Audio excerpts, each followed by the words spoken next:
Hello and welcome to Scream Scene, the horror movie podcast where we watch every horror movie ever made in chronological order and then we rank them from best to worst. My name's Sarah. And I'm Ben. Thank you for listening to us today. How are you doing, Ben? I'm doing all right. Lately, I've been, really feeling the cumulative effect of 2 years of pandemic times. Yes. And just feeling like I don't really know how much longer I can kind of take it on my own. So I have made the decision to go back to therapy, which I'm pretty happy about. I kind of resisted it for a long time because I feel like I just went to therapy for pandemic times concerns. My last course of therapy ended in March of 2021. But in March of 2021, when I left therapy and I was like, yeah, I'm feeling good. It was like, my mindset was like, hey, we're going to get those vaccines in June or July. So I only really need 4 months worth of supplies to hold out on the rest of this siege. And here we are nearly a year later, and it's like, oh God, the supplies have run out. That big orc with the weird bomb has blown open the walls. We need the Rohirrim over that hill, really, really quickly. So I'm going back. So yeah, hopefully I'll find that really helpful. Today is a nice sunny Sunday, and I'm feeling pretty good today specifically. How are you, Sarah? Oh, the burden of a uterus has reared its head. But, doing all right. Waiting as the meds kick in. Yes. I am excited for today's movie. One thing that we kind of talk about with the premise of this podcast, going through every horror movie ever made, we get to see the development of the genre, we get to see the rise and falls of many trends, and it also means that we are able to identify when there's a first, and I feel like this is the first meta horror film we've had. Yes, that's actually true, yes. There have been meta horror adjacent movies. And the concept of a meta movie or something like that isn't new because there are plays about plays. Yeah, and by this point, this is 1958, so we've had stuff like Singing in the Rain, and we've had movies about making movies. Certainly, gosh, I can't remember the name of it, but in the 1930s there was a movie about murders that were happening on a movie set. And it was a mystery movie, not a horror movie. But it's sort of horror adjacent because it stars Bela Lugosi, David Manners, and Edward Van Sloan. Oh, yeah. I remember us talking about that. Yeah. But yeah, this is the first time we've had a meta movie about horror movies that is itself a horror movie. Yeah. And yeah, that's a really good point to bring up, Sarah, because of course, probably the ultimate meta horror movie is Scream, and it's various sequels, but it's certainly especially in the 90s, which kind of had a very cynical, self-aware kind of vibe, it became more and more of a thing, and also just so nobody tweets at me, Cabin in the Woods is the other big meta one that comes to mind. But yeah, this is the first. It's time to get meta, Sarah. No more Facebook, no more Instagram, just only the meta. metaverse. Yeah. Well, what are we watching today? Today, Sarah, we are watching How to Make a Monster from 1958, directed by Herbert Strock. Now, let me pause you right there. I'm pretty sure we know how to make a monster.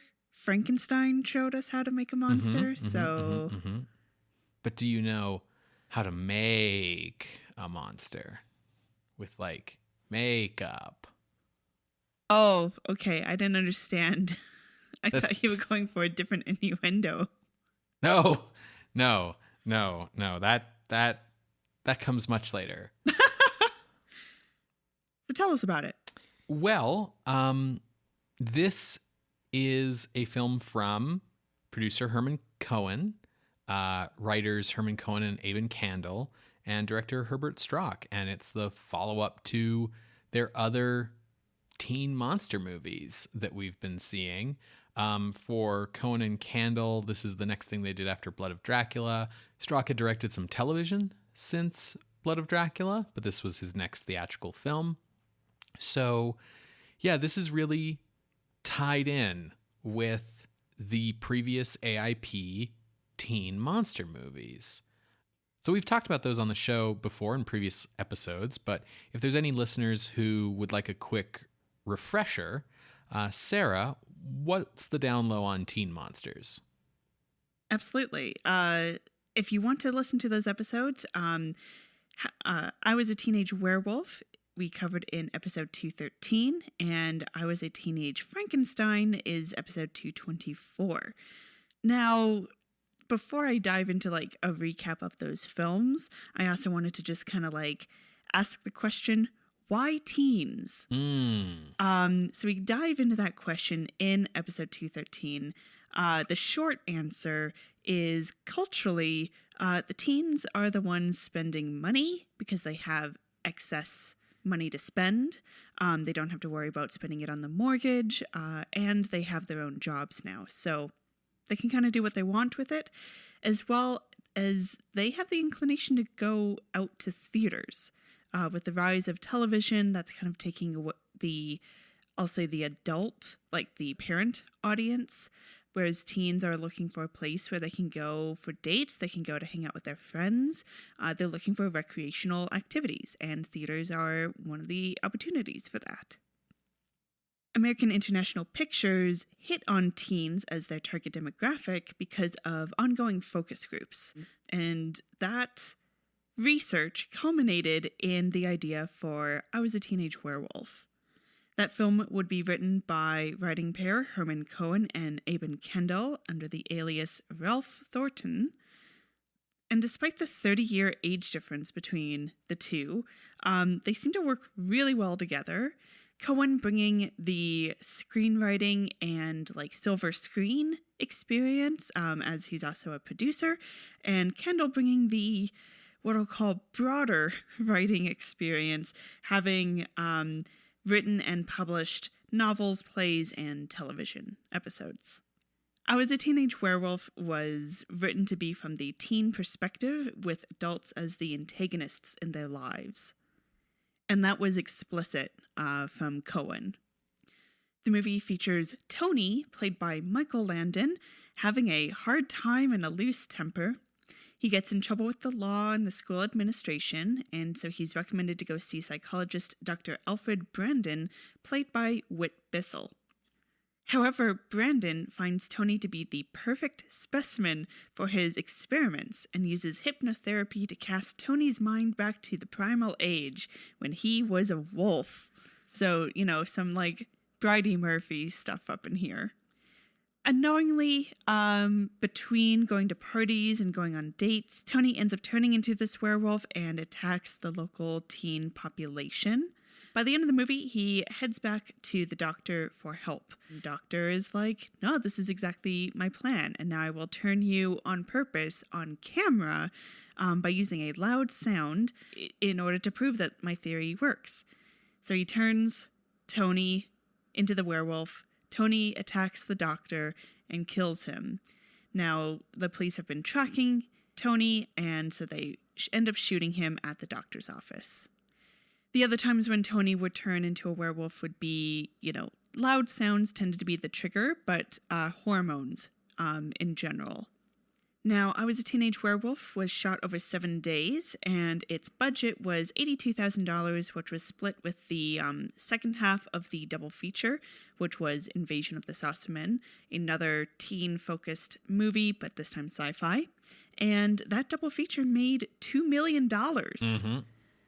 So AIP's eyes lit up with dollar signs and put Cohen and Kandel to work on a follow-up. So they would end up writing I Was a Teenage Frankenstein under the alias Kenneth Langtree, and that was released later this year. So 1957 is where we are. They would also write the second half of that double feature, which would be Blood of Dracula, and that would be under the same alias of Ralph Thornton. So for I Was a Teenage Frankenstein, the teen element was there in that it's a teen creature played by Gary Conway, but the story remained focused on Dr. Frankenstein as it's adapting the Frankenstein novel. Whit Bissell returned to play this Dr. Frankenstein, and ironically, in keeping the focus on Dr. Frankenstein, but having a teenage creature, the movie kept in line thematically with Mary Shelley's original novel of like failed parenthood and bad parents, which is just like a really interesting idea. Director Herbert Struck was brought onto this project. He had cut his teeth as an editor on films like Donovan's Brain, and then he began directing for television. He transitioned to directing feature-length films with the movie The Magnetic Monster, and we noted in I Was a Teenage Frankenstein that his editor experience informs a lot of his directorial choices, particularly with I Was a Teenage Frankenstein's colored ending.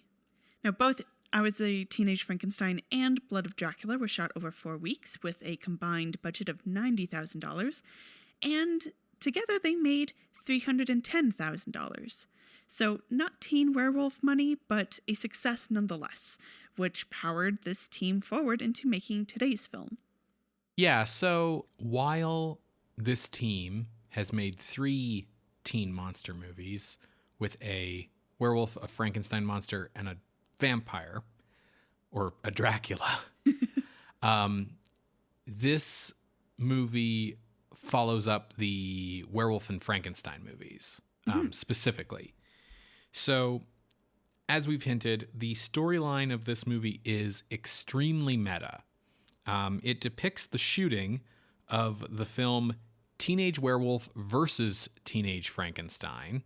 Which is like, that totally makes sense given the Monster Rally movies that Universal did. Right, exactly. And this is depicted as being a movie that is coming about because I Was a Teenage Werewolf and I Was a Teenage Frankenstein were such big hits for American International Studios, which in the story of the film is depicted as being like a mix of AIP and Universal. Sure. It's sort of like if AIP had the history of Universal as opposed to being a studio that had only been around for 3 years at this point. The lead character of this movie is makeup man Pete Dumond, who is depicted as a cross between Philip Shear, who did the makeup in the Teen Monster movies and in this movie, Paul Blaisdel, who of course created all the wonderful papier-mâché alien monsters for AIP's horror sci-fi pictures, mostly with Roger Corman. And he's also a bit of a mix of Jack Pierce, being depicted as like a makeup man with a very long career defined by horror movies, who's kind of been like pushed aside by his studio. Mm-hmm. At one point in the movie, visitors are taken to the set of Horrors of the Black Museum, which is depicted as being in production, which it was by the time this movie was in theaters, because it's the next Herman Cohen movie. The film stars character actor Robert H. Harris in the lead role as Dumond. Born in 1911 as Robert Hurwitz in Manhattan, he began acting at the Yiddish Art Theater in his teens. By 1937, he was appearing on Broadway, and later he became a repertory theater director. In the 1950s, he appeared mostly on television, usually as shady or villainous characters. And he also made occasional film appearances until he retired in 1977, passing away in 1981 at age 70. Gary Conway reprises his role from Teenage Frankenstein in a way. He's playing fictional actor Tony Mantell, who plays the role of the Teenage Frankenstein in the movie, like in the world of this movie. Yeah. Yeah. Awesome. So he's kind of reprising his role, and he's also kind of playing himself. After his AIP days, he would go on to a prolific television career, most notably the lead on the Irwin Allen show Land of the Giants in the late 1960s. However, boy star Michael Landon would not be returning. We saw he died. He died at the end of the werewolf movie, so he can't come back. No, like... It has to be a different werewolf, Ben. No, I mean like in the meta... in the double meta sense. Yeah. The actor Michael Landon is not returning because he had used his AIP debut hit as a springboard to mainstream success, and he wasn't going to shoot himself in the foot returning to the like AIP pond. So replacing him is actor Gary Clark, who's playing the fictional actor Larry Drake, who plays the teenage werewolf in the movie. Born in 1933 in Los Angeles to French and Mexican parents, Clark began acting in high school and appeared in local community theater. His first film was 1958's Drag Strip Riot, a teen gang movie that was also the final film of Fay Wray. Oh. Originally, Clark was just supposed to play a nameless gang member, but he got bumped up to the lead male role when the previous actor got sick. Like suspiciously got sick? No, or? Okay. no. That, of course, was an AIP film, one of their juvenile delinquent movies. And so he ended up appearing in like a lot of AIP movies. Then he had an extensive career on television, and he's probably best remembered today for his role on the long-running Western television series The Virginian. Is he the Virginian? No, he is not. Okay. Appearing as a police captain in this movie is old Morris Ankrum, who is age 62 and reaching the end of his acting career. Ankrum was that guy of the studio era. We've seen him before in films like Invaders from Mars, Zombies of Moratau, and Giant from the Unknown, but he was all over the sci-fi and Western movies back in the day. He ended up passing away in 1964. Also appearing in a supporting role is Robert Shane, who's best known to us as the mad scientist in The Neanderthal Man. Oh, great. But is best known to audiences of the time as Inspector Henderson on the Adventures of Superman television show.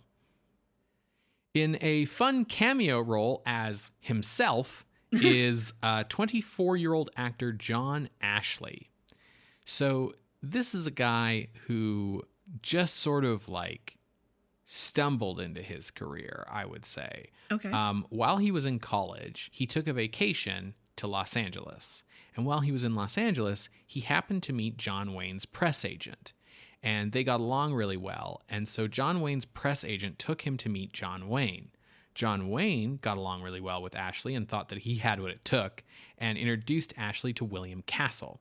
William Castle then got Ashley an audition with AIP, who signed him to an initial 4-picture deal based on the strength of his Elvis Presley impersonation.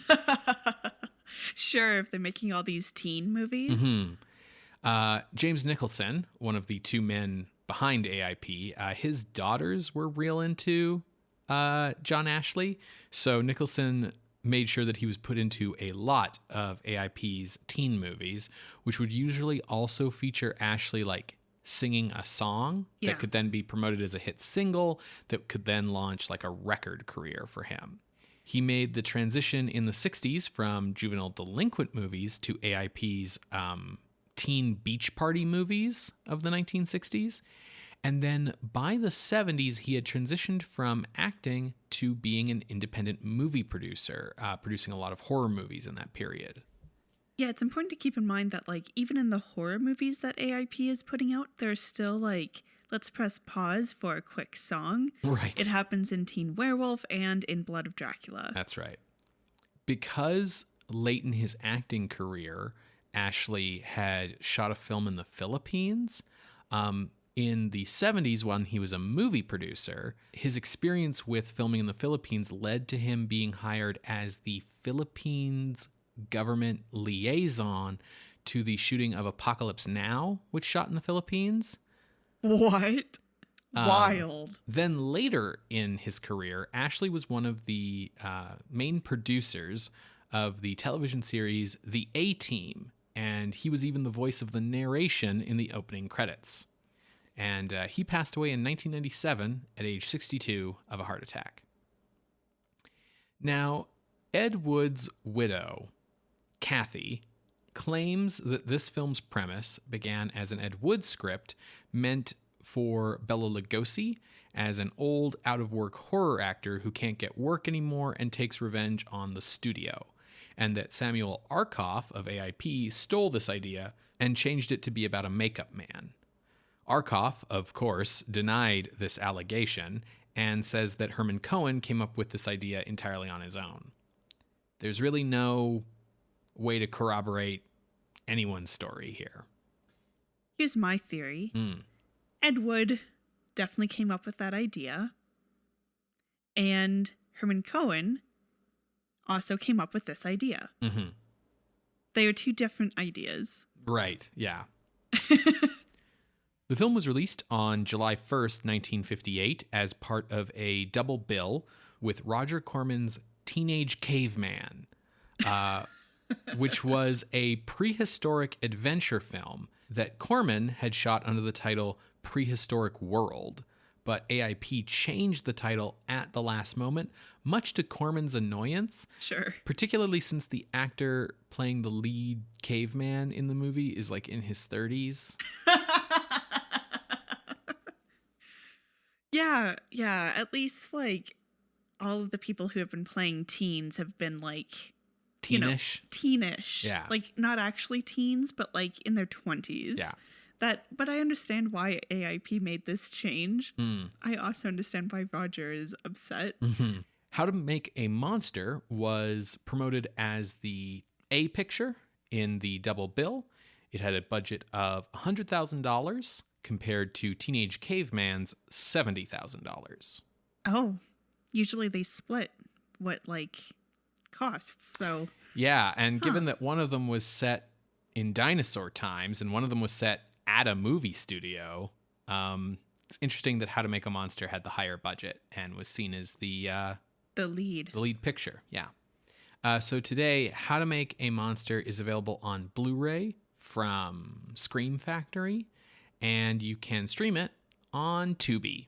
I feel like Tubi's been our main source for any AIP picture. For the most part, yeah. Yeah. I'm actually really excited for this movie. I really like meta movies. I love when movies play with like what's real, what's not, what's diegetic, what's not. So this is totally up my alley. Awesome. Well, folks, hopefully you can watch along. You're going to hear a brief musical interlude, and when we come back, we will discuss How to Make a Monster from 1958, directed by Herbert Strock. See you on the other side, everybody.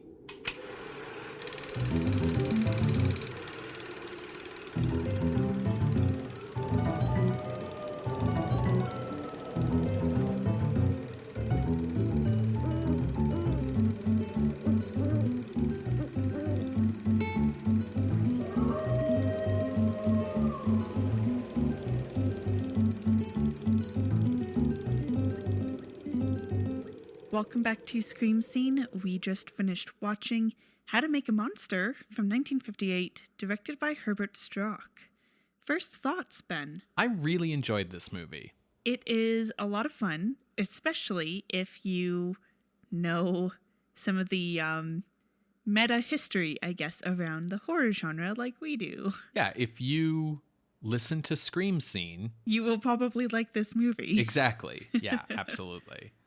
Lots of little, like, in-jokes that if you are aware of, like, the industry and horror's role in it, like, at one point there's a throwaway line of, like, don't worry, horror monsters will come back again. Just wait till, like, the next foreign picture. Mm-hmm. And the cycle starts again. Right. Yeah, it's good. So why don't you let us know what happens in the story? Murder. Fair.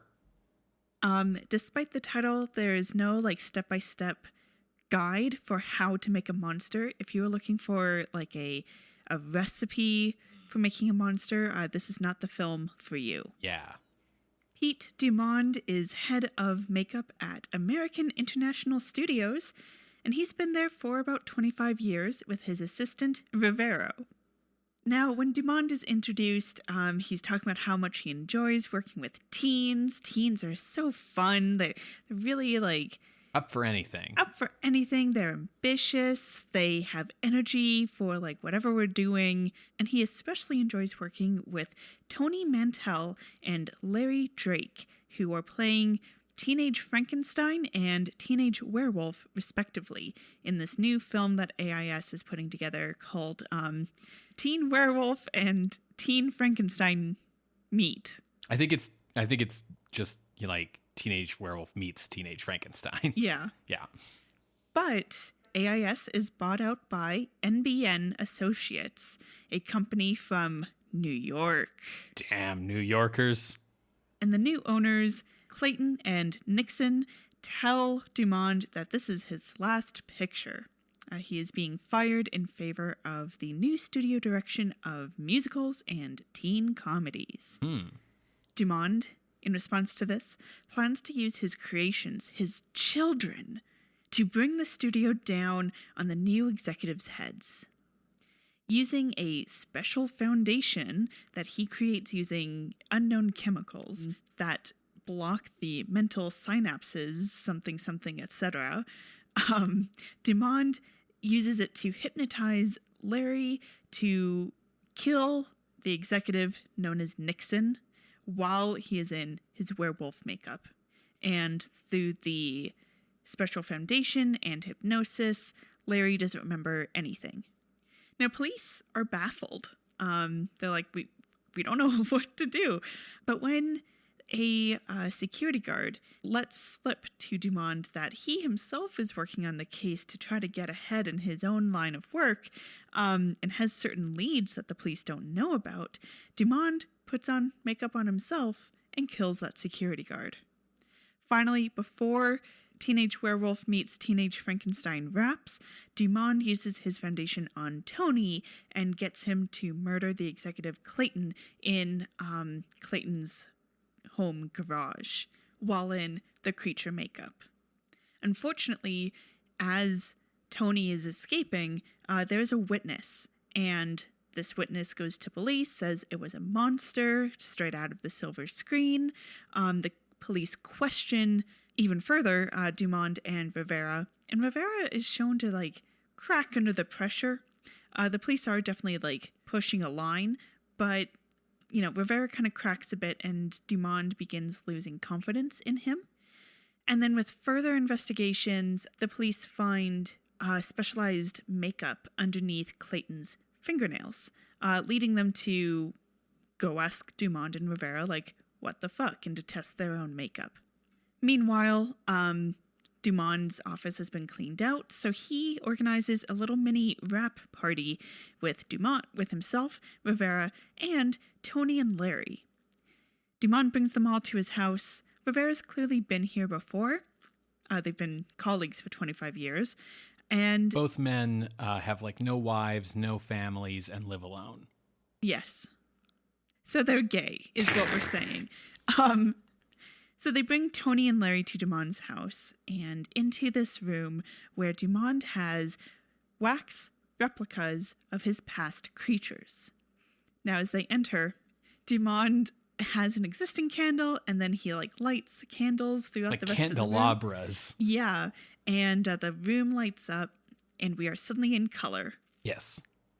According to Ben, the Tubi version messed up a bit of the color part. Apparently the color's supposed to start as the candles are lit, but the Tubi version, the restoration information got mixed, and they start the color from the start of that reel when they arrive at the house. Yeah, that just has to do with like they probably were working from the negative, which would have had to have been in color, and just didn't like know that that photochemical effect was supposed to be applied to give you that effect. It's still like when you watch on Tubi, like effective. It's like, oh wow, we're suddenly in color, but it's not quite as like nice and subtle as the way it was originally shown. Mm-hmm. Now Tony and Larry are like, this is what the fuck, and Rivera's like, yeah, this is his special room, and Dumond is like, yes, these are the heads of my children, replicas, of course. He basically describes this room as if it's like a shrine, Yeah. right? Like it's his place where he goes when he needs help from a power greater than himself. Like he prays to God here with all of these Paul Blaisdel monsters because, yeah, there's Bula and there's like the saucer man and there's the she creature. Like all of these heads are like old Paul Blaisdell monsters. So the boys are thoroughly creeped out, the boys being Tony and Larry. And when Dumond and Rivera leave to go get refreshments, the boys try to leave. And they are surprised to find that they are locked in this room. Dun, dun, dun. Meanwhile, Rivera is talking to Dumond and he's like, I don't trust those boys. I want to leave to Arizona. Just lay low for a while because I don't think those boys can handle any kind of pressure that the police throw at them. And Dumond's like, yes, it's the boys I need to worry about, not you. Yeah, Rivera's basically like, yeah, so, if I leave town and go hang out in Arizona for a vacation for a bit, and while I'm gone, the police just happen to catch up with you, you'll know it was the boys' fault and not mine. So, long story short, Dumond sees that Rivera can no longer be trusted, and he stabs him. Dumond, with the refreshments, with a couple of Cokes, heads back to the boys, and they're like, hey, no, we want to leave. While they were left alone in the room, they started talking about, like, yeah, was Dumond being weird over the last few weeks? I feel like you've been mind-controlled lately. Yeah! Yeah, and so they're like, okay, we just want to leave. We just want to go. Please just let us leave this house. And Dumond kind of falls apart. He's like, oh, what? You don't have any, like, respect for what I've done for your careers? This is the thanks I get? After mind controlling you, next you'll be going to the police. And the boys are like, what do the police have to do with this? What? And Dumond's like, well, you know that there have been 3 murders. Each of us here had a role to play in each. And the boys are like, what the fuck? So Dumond pulls a knife on the boys. In the struggle, a candelabra falls and the room catches on fire.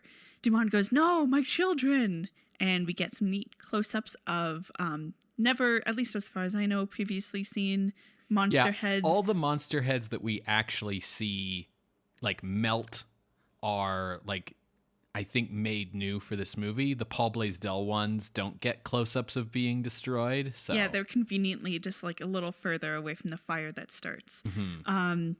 And the boys are trying to get out. Just in time, the police arrive, and they get the boys out, and they're like, well, where's Dumond? Where's Rivera? And they're like, I don't know where Rivera is, but Dumond's in the fire. The end.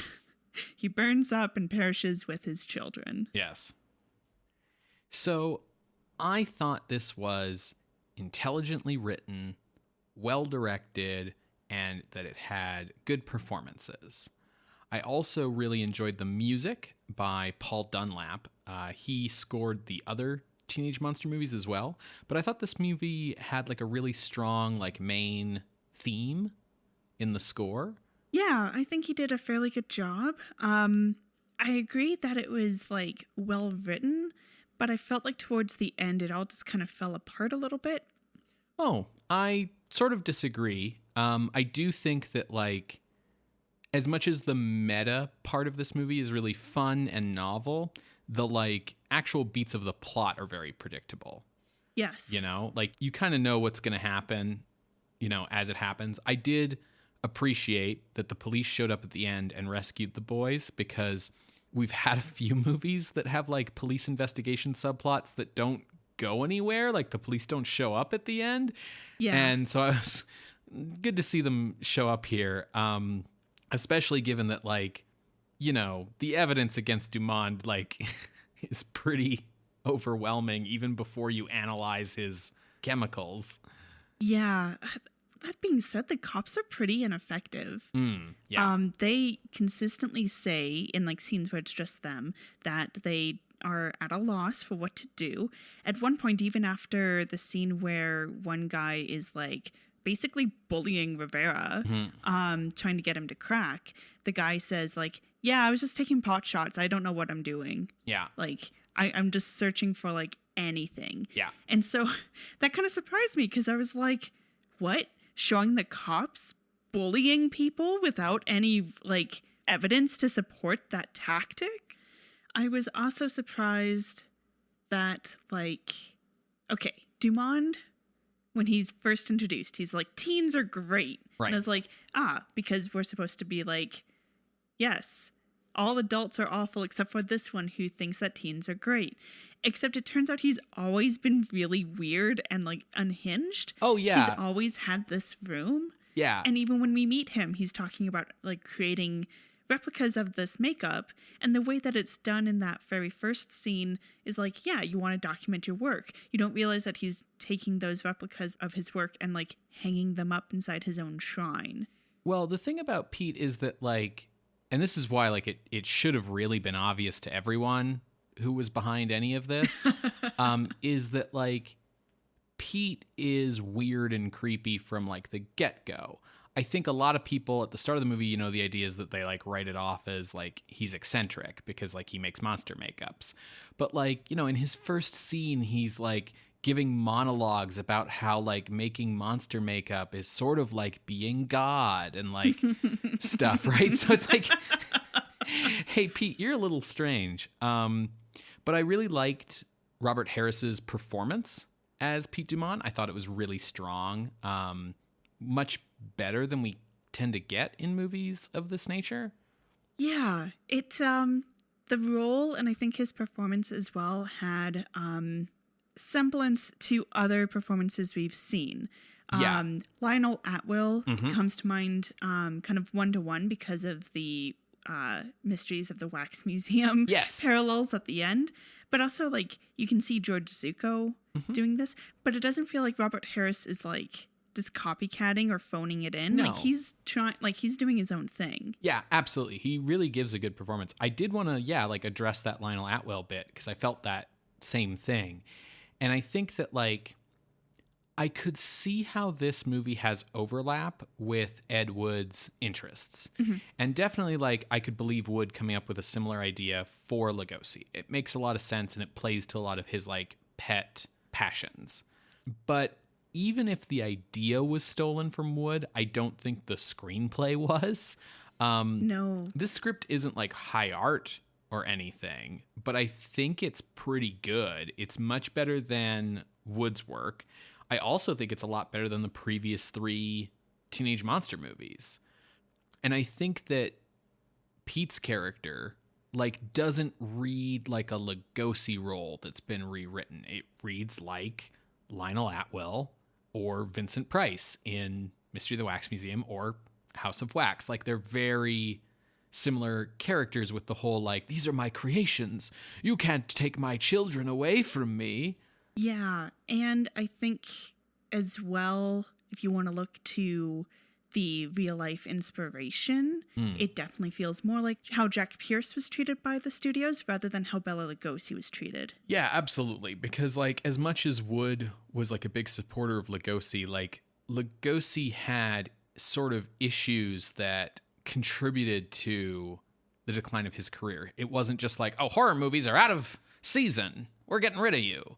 Which was definitely more what happened to Jack Pierce, for sure. Absolutely. And to transition to the makeup itself in the movie, it's really good.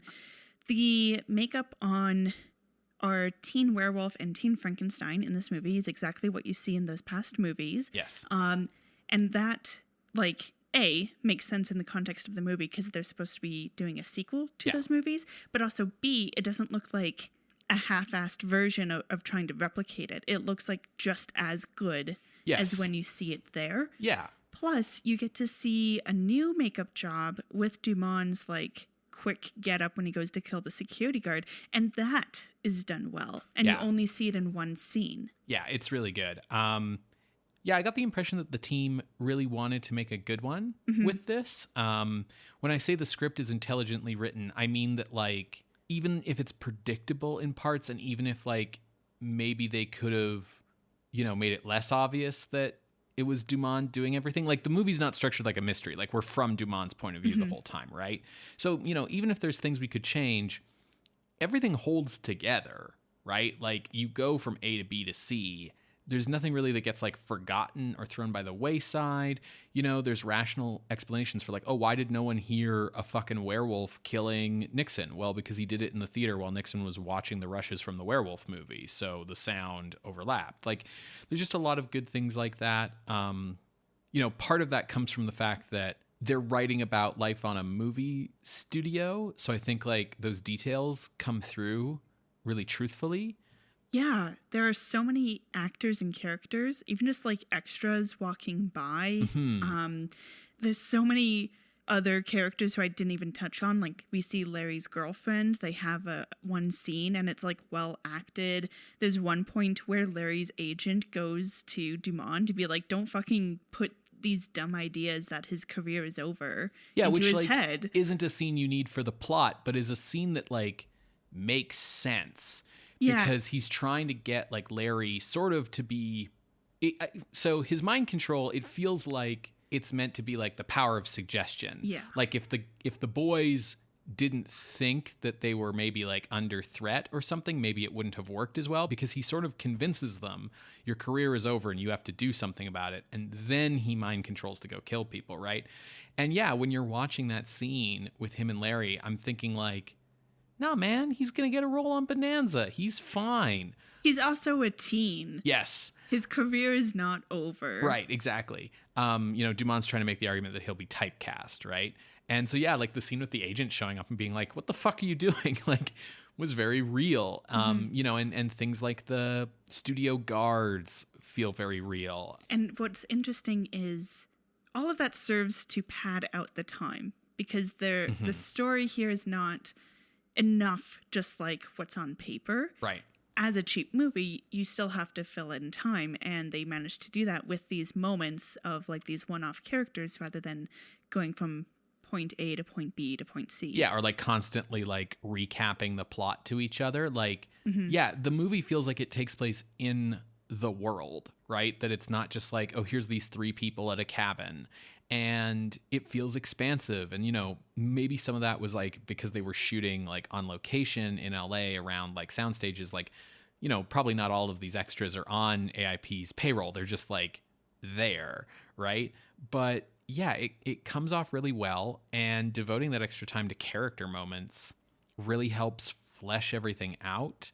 I thought this movie was well directed. There was a lot of like camera moves and like scene constructions that just felt like the director cared. A lot of moving parts that they Yes. would need to kind of keep on track of as well, even with like the end construction of the movie. Yeah, I think if you're a fan of movies like Hail Caesar, you'll really like this movie.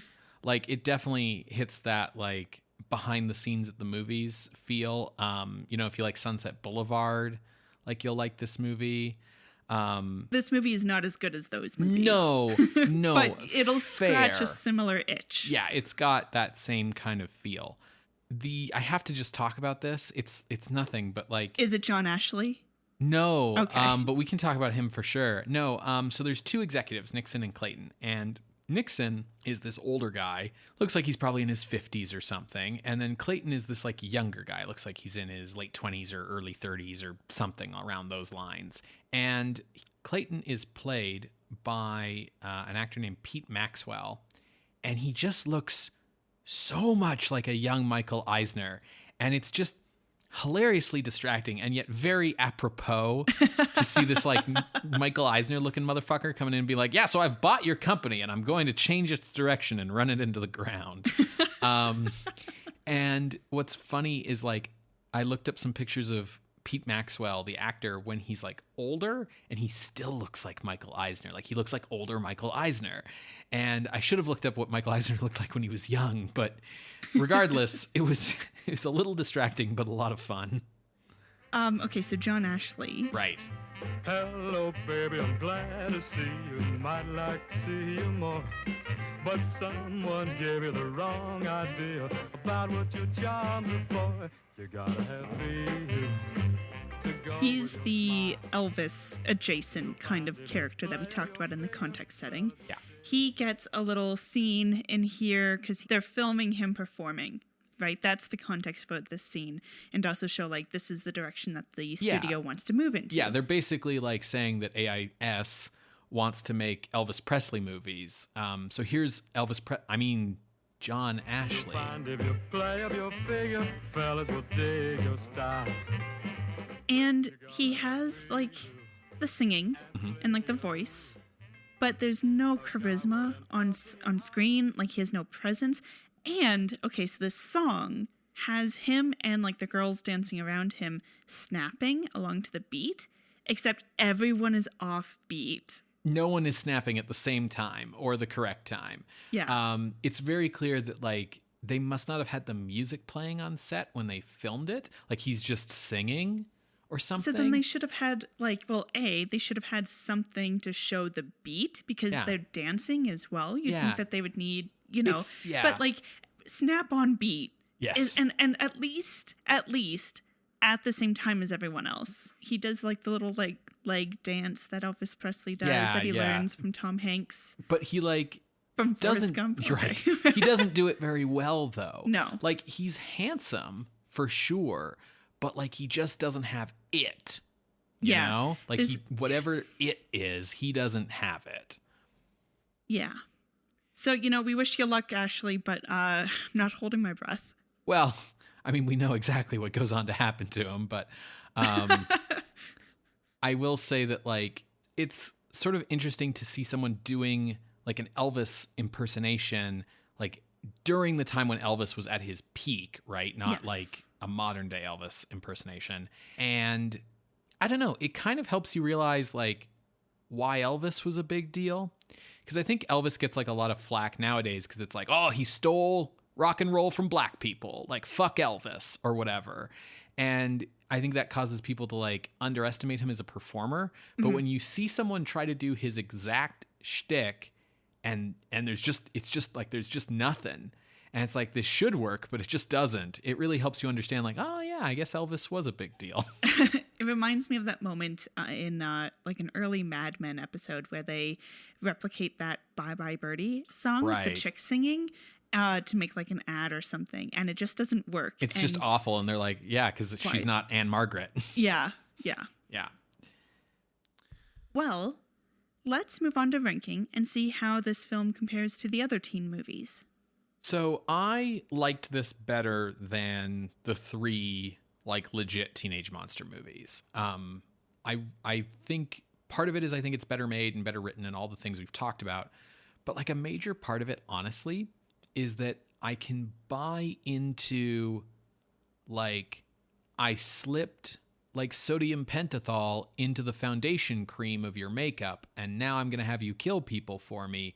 So much more than like I've hypnotized you to become a werewolf, like how humans were in the distant past, or like whatever the fuck was going on in Blood of Dracula. So I liked this more than those movies. I Was a Teenage Werewolf is currently sitting at number 49. Yeah, and just so it's said, I Was a Teenage Frankenstein is at 59, and Blood of Dracula is at 60. Mm-hmm. And so Back from the Dead is right above at 48. And I liked this better than that as well. This just is like so much better constructed. This just like feels like a real movie. I don't know. So I made my floor 48 below Queen of Spades. And then looking my way up, I came to Mad Love at number 37. Noting movies like Phantom of the Opera as well.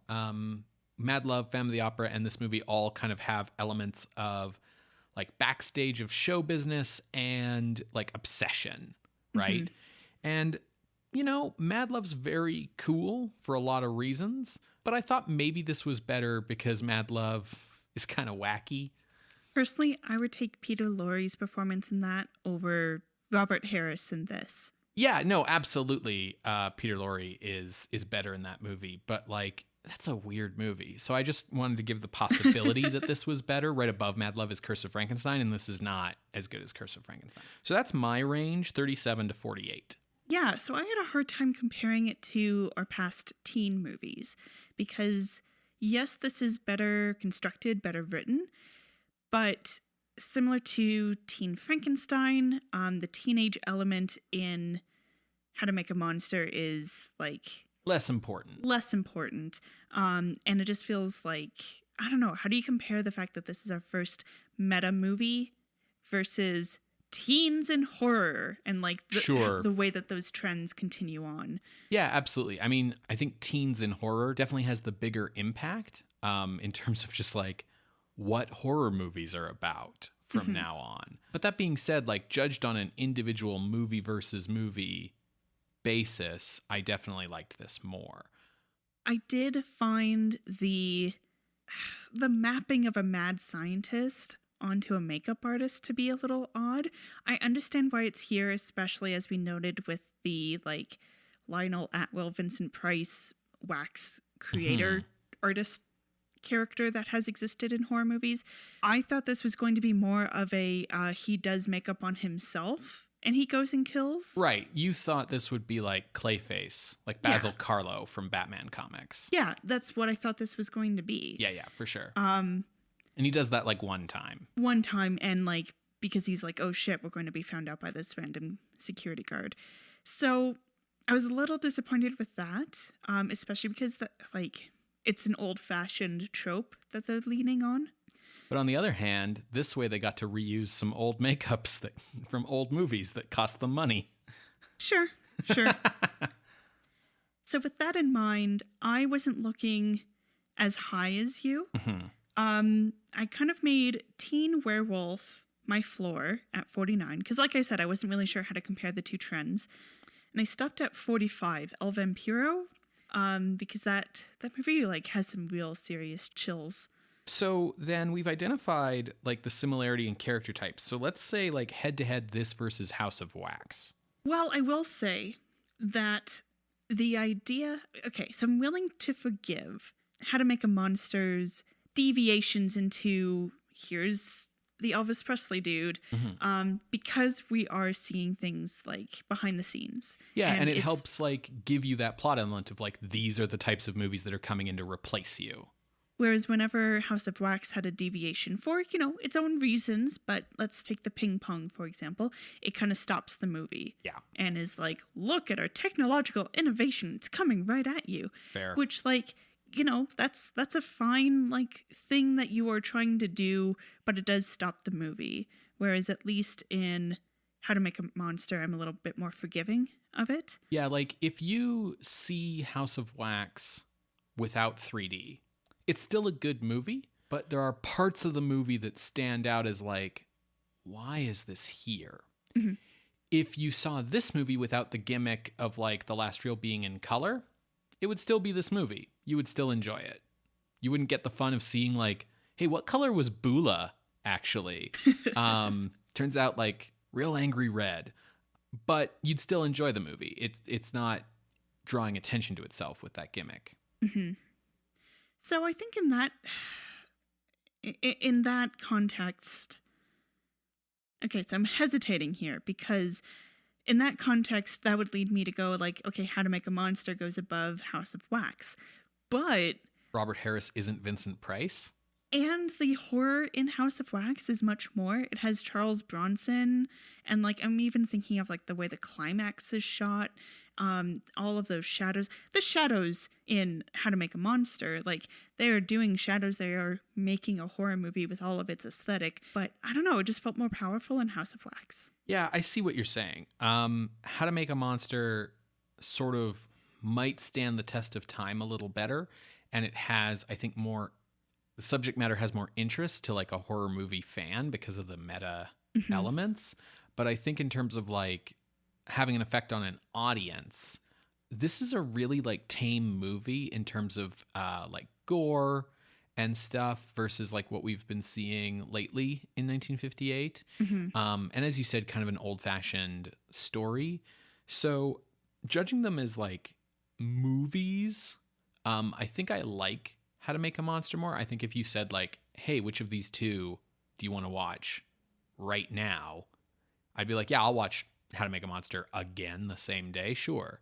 But in terms of like horror movies, I'm inclined to agree with you about House of Wax being better. Okay. Yeah, personally, if I had to choose between sitting down and watching How to Make a Monster or House of Wax, I would choose House of Wax. What about Queen of Spades? I would probably choose How to Make a Monster.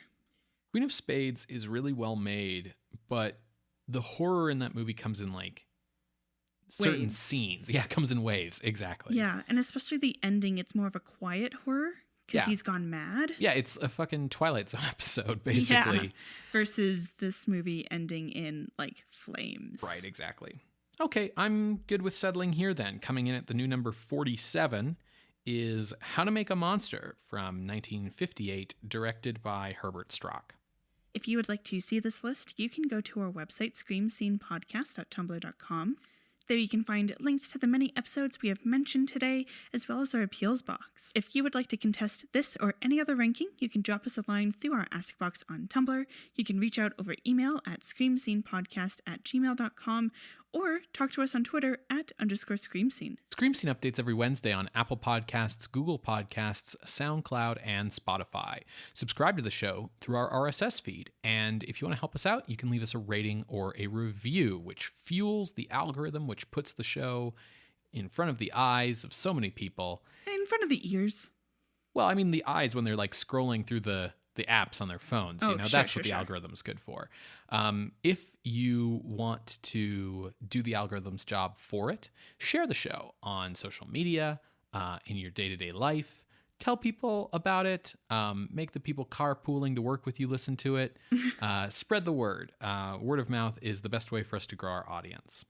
If you have the financial means, we would also appreciate it if you headed on over to patreon.com/screamscenepodcast, where you can become a patron of the night for as little as $1 a month. Patrons at the $5 and $10 level get access to regular bonus content, and all patrons get to participate in our monthly votes on what our horror-adjacent bonus episode is. January's will be The Mask of Fu Manchu, Coming out this Saturday. and that is going to be just a lot of episode. Let me tell you, just a lot. So look forward to that. Yeah, and then you'll be able to vote for February's episode as well. That's patreon.com/screamscenepodcast. So what are we watching next week, Ben? Next week's film is another American, like, indie B horror movie. It is called I Bury the Living. Okay. Yeah. Cool. It's going to be easy to catch you if you're already writing out your confessions, my guy. But cool. All right. See you next week, Creatures of the Night. Bye. Bye.